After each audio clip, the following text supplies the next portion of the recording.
પિંડારિયા તળાવ ખાતે આયોજિત ગુરુ શ્રી વસંતા બાવાજીના નૂતન સમાધિ મંદિરના પ્રાણ પ્રતિષ્ઠા મહોત્સવમાં આકર્ષણનું કેન્દ્ર માત્ર ભક્તિ જ નહીં પણ ત્યાંનું રસોડું પણ બન્યું છે। આજકાલના હાઈટેક યુગમાં જ્યાં ગેસ અને કોમર્શિયલ બર્નરનો ઉપયોગ વધ્યો છે, ત્યારે આ મહોત્સવના આયોજકોએ પૂર્વજોની પરંપરાને જીવંત રાખતા દેશી ચૂલા પર રસોઈ બનાવવાનું અનોખું આયોજન કર્યું છે। આયોજકોના જણાવ્યા અનુસાર હાલમાં ગેસની અછત અને સતત વધતા ભાવને ધ્યાનમાં રાખીને વ્યવહારુ અભિગમ અપનાવવામાં આવ્યો છે। ગેસના બાટલા પર નિર્ભર રહેવાને બદલે જૂની પદ્ધતિ મુજબ લાકડાના બળતણનો ઉપયોગ કરવાનો નિર્ણય લેવાયો છે। આ માટે ખાસ 10 જેટલા મોટા દેશી ચૂલાઓ તૈયાર કરવામાં આવ્યા છે, જ્યાં સતત 3 દિવસ સુધી હરિભક્તો માટે રસોઈ તૈયાર કરવામાં આવશે। આ 3 દિવસીય મહોત્સવમાં અંદાજે 20,000 જેટલા શ્રદ્ધાળુઓ પ્રસાદનો લાભ લેશે તેવો અંદાજ છે। આટલી વિશાળ જનમેદની માટે ભોજન તૈયાર કરવા માટે 10 દેશી ચૂલા બનાવવામાં આવ્યા છે અને અંદાજે 100 મણ જેટલા લાકડાની વ્યવસ્થા કરવામાં આવી છે।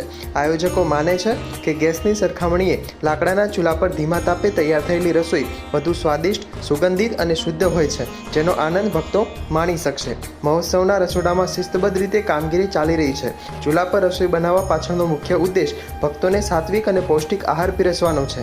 આ પદ્ધતિથી રસોઈ બનાવવામાં મહેનત જરૂર પડે છે, પરંતુ તેનો સ્વાદ અદ્ભુત હોય છે। આ આયોજન જોઈને મહોત્સવમાં આવતા વડીલોમાં પણ જૂની યાદો તાજી થઈ રહી છે। વૈશ્વિક જે અરામારી ચાલી રહી છે એના અનુસંધાને ગેસની અછત છે। એ અછતના અનુસંધાને અમે અમારા જે વડવાઓ જે જૂનવાનીમાં જે લાકડા પર રસોઈ કરતા ચૂલા ઉપર, એ રીતે અમે જમણવારનું આયોજન કરેલ છે અને અમારા 3 દિવસનો જમણવાર છે। આજે, કાલે અને પરમ દિવસ કુલ મળીને 20,000 માણસનો જમણવાર કરવાનો છે। એના અનુસંધાને અમે બેસ્ટમાં બેસ્ટ જે જૂના અમારા વડવાઓ બધા કરતા હતા એ જ રીતે જૂનવાની તરફ વળ્યા છીએ અને ચૂલાનો ઉપયોગ કરીને બધું રસોડું ચૂલા પર બનાવ્યું છે।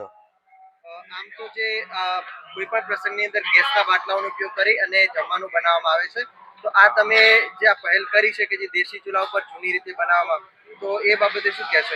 અને કેટલા લોકો અહીંયા જમશે અને શું કેટલા ચૂલાઓ બનાવવામાં આવે છે?